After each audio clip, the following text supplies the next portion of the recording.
Magandang araw po ulit sa inyo. Ah, Unang-una po, pagpasensyahan niyo po yung English ko or yung pronunciation ko kasi hindi po tayo magaling mag-English. Maraming salamat po. Gusto ko lang pong i-share itong Forgiveness Foundation Doctrines is by grace alone. Kasi without grace, there is no forgiveness because forgiveness is by grace through the blood of Jesus, not through confession of sin.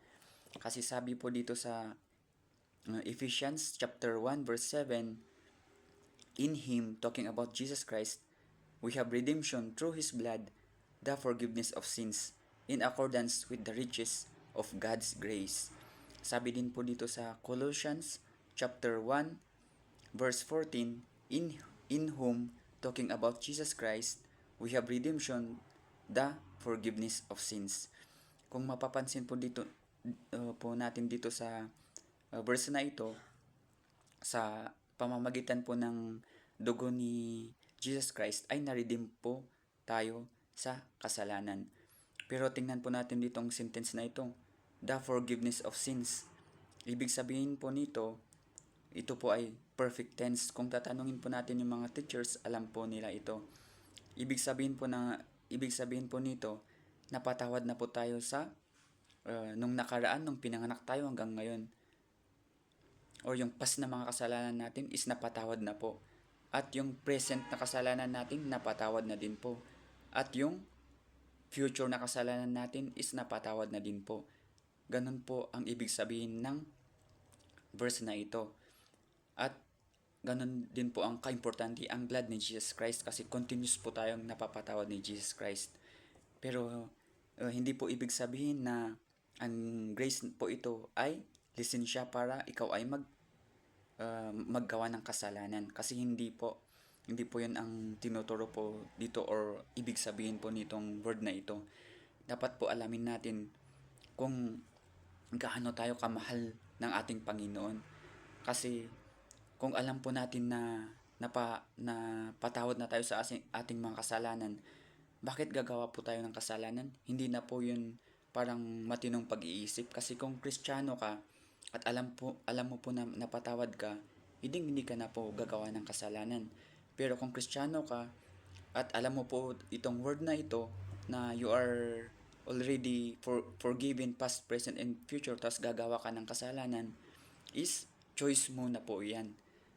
Kasi katulad ko po, ilang taon na po ako ngayon, 30 plus na, pero yung 30 plus na yun na taon na ginugol ko dito sa mundo, wala po akong pang makumundong bagay lang po yung mga ginagawa ko noon. Hindi ko po ito nakita, itong word na gospel na ito po.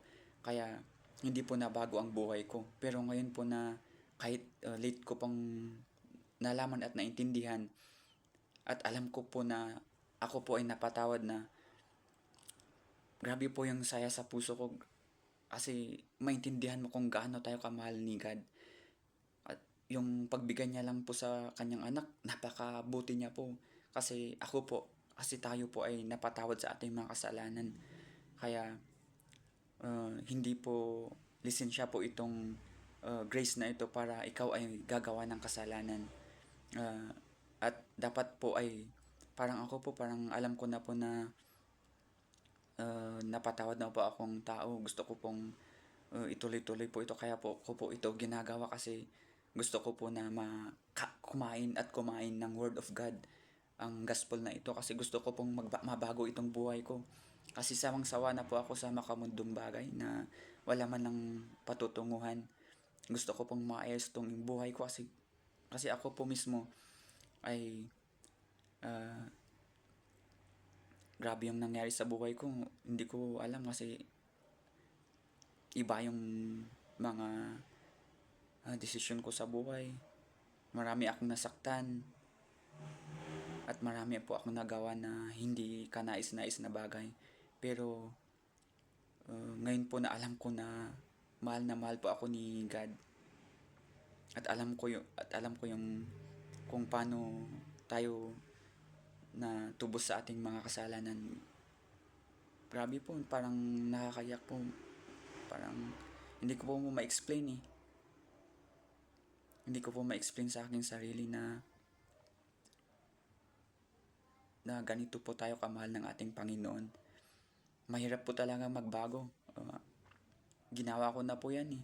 Sa sarili kong lakas, sarili kong pag-iisip na sabi ko, ilang beses ko na pong itong ginawa na sabi ko na magbabago ako na hindi ko to gagawin, hindi ko yan gagawin, pero wala pong nangyari. Ganon pa rin at ganon yung buhay ko. Pero pag meron pala si Jesus Christ sa buhay mo at alam at inaccept mo siya na bukal sa loob mo at desidido ka din po na magbago, may patutunguhan po ang buhay mo na mawawala po yung mga ginagawa mo na kasamaan. Yun lang po, medyo naparami pero maraming salamat.